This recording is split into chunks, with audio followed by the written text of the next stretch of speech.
marche, la vie devient plus belle. Une société sans la liberté de la femme, elle ne peut en aucun cas être libre.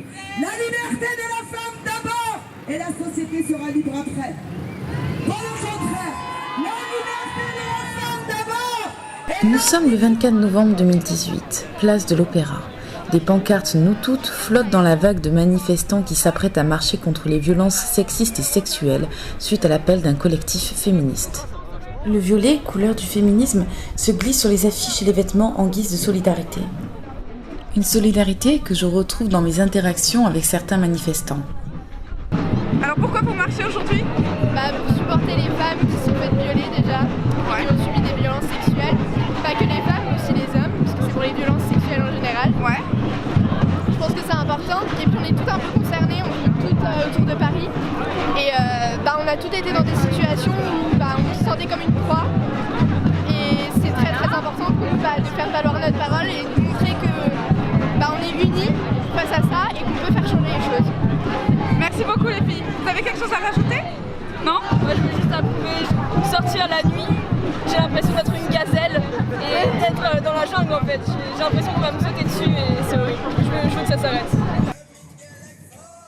Un an après le mouvement MeToo, Nous Toutes entend passer du témoignage à l'action. L'idée est de rassembler les citoyens face aux violences faites aux femmes. En France, les agressions vis-à-vis des femmes deviennent de plus en plus graves et impunies.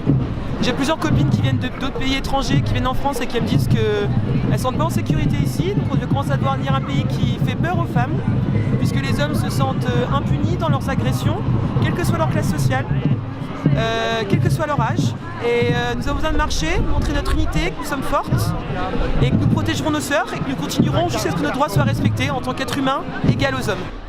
Une originalité débordante rythme la marche.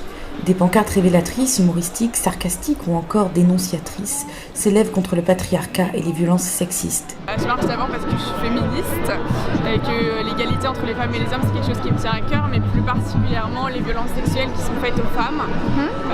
Parce que malheureusement il y a trop d'entre nous qui en ont subi, moi-même, certaines de mes amies.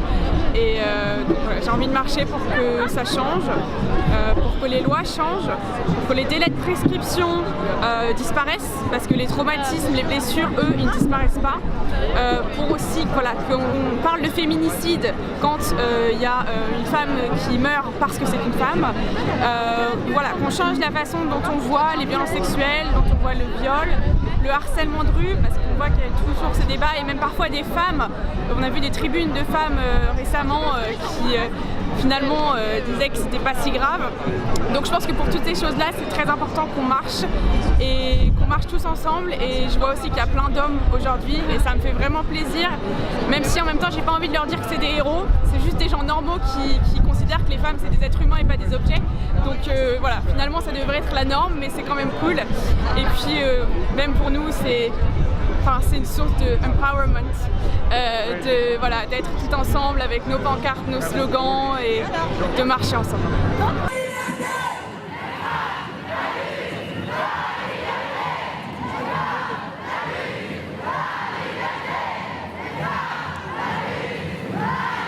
Il y a énormément de personnes, on est parti d'Opéra pour aller jusqu'à République. Hommes, femmes de tout âge se battent aujourd'hui contre la violence avec des symboles très très forts, notamment des symboles qui rappellent MeToo et évidemment des symboles liés à la cause féministe.